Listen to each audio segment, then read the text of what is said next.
And we are live. Hello, everyone, and welcome back to another edition of Mufasa's Daily Book Reading at Noon. My name is Mpho. I trust that you had an absolutely amazing weekend.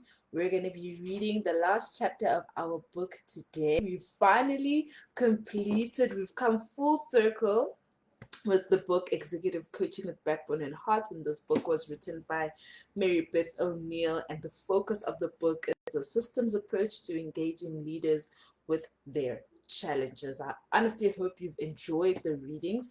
Remember that you can find them on our YouTube channel that you have so beautifully subscribed to, and you'll find that link in the description of today's live. You'll also find the playlist of the previous book that we read in the description of today's live as well. So my 10 minutes is set. Hello to you watching right now, and also to you who's going to be watching this in the replay. Remember to leave your comments because we like to hear from you and engage with you, and just to let us know what other book you might want us to read as well. That would be really nice. A suggestion coming from you would be absolutely amazing. So 10 minutes are set. Let me read. Afterward, coaching for the coach. Now is the time to bring the lessons of executive coaching with backbone and heart full circle. Coaches can most effectively maintain their role by receiving coaching themselves. Can it be any other way? Everyone needs help to stay on track in the powerful interactional fields of organizations. As I have emphasized throughout this book, coaches, like everyone else, never evolve to a state in which they are totally immune to these forces. I stay on track in two ways. First, I often partner with another coach for live action team coaching work. One of us is in the lead position and the other is in the secondary position. Two pairs of eyes see more than one. I like that. By virtue of her position, the lead coach feels more strongly the power of being pulled into the client's anxiety. A telltale symptom is the loss of balance, backbone, and heart work with the client. The second consultant enjoys a less anxious position and thus can see the systems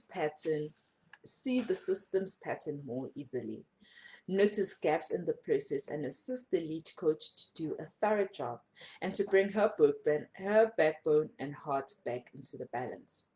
Notice that I say by virtue of her position. The paired coach method allows one person to function differently given different roles within the system.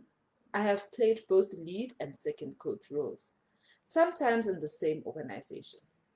I can feel my anxiety shift as well as my ability to see peripherally. As I make the transition from one position to the other, I also work with colleagues who seem quite calm in the second position and then lose some of their creativity and equilibrium as they become the lead coach. I have learned not to personalize these shifts as signs of declined competence. It is a function of my position in the system rather than a sign of my character. Observing the differences in anxiety and clarity of one's vision according to the position has been instructional, reminding me of what my clients go through when they experience the stress inherent in the leadership position. A second way I keep my bearings is by maintaining access to my own coach when I work alone in an organization. This coach is often a colleague who knows me well and consults with me behind the scenes, either to plan for a client session ahead of time or to debrief after I've had a client session. I used to think of my need for a coach would diminish once I had worked with numerous clients and had many years under my belt. After 20 years and scores of clients later, my effectiveness has dramatically increased. My need to use a coach, however, has not diminished. I no longer see using a coach as a sign of incompetence, but as a smart investment.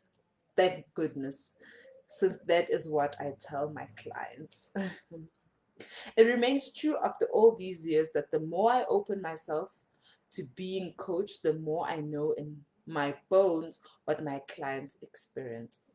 Intellectually, I no longer see my need for a coach as a weakness, but there are still times when I get embarrassed about using a coach.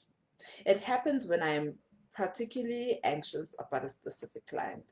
I have learned to recognize that this embarrassment is itself a sign of how con- in a sign of how inducted I have become in the client system.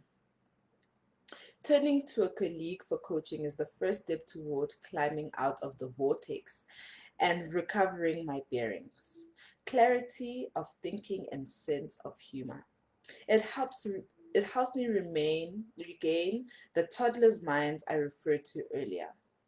I mentioned both my need for coaching and my approaches to getting coached as encouragement to you.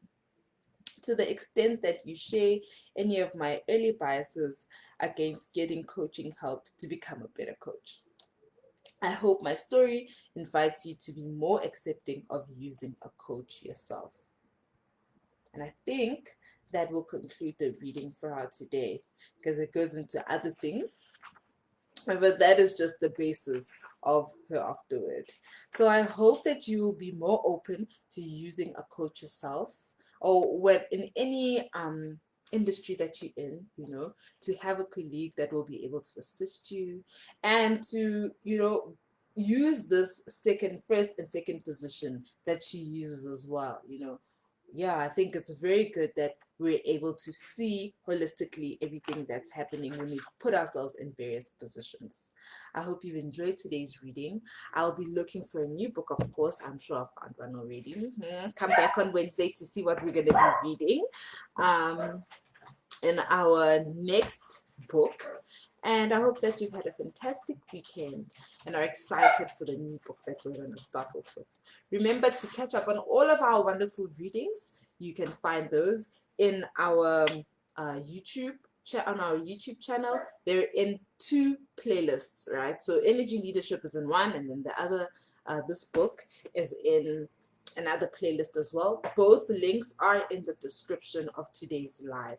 I will see you on Wednesday. Remember that we are always doing our lives. We stay doing our lives on Mondays, Wednesdays, and Fridays as well. Hello to Ayanda. Thank you so much for joining today's session. Thank you so much for your comments. I'm also really excited for our next book. I'm hoping that I believe that you will enjoy it. I will see you on Wednesday. Bye.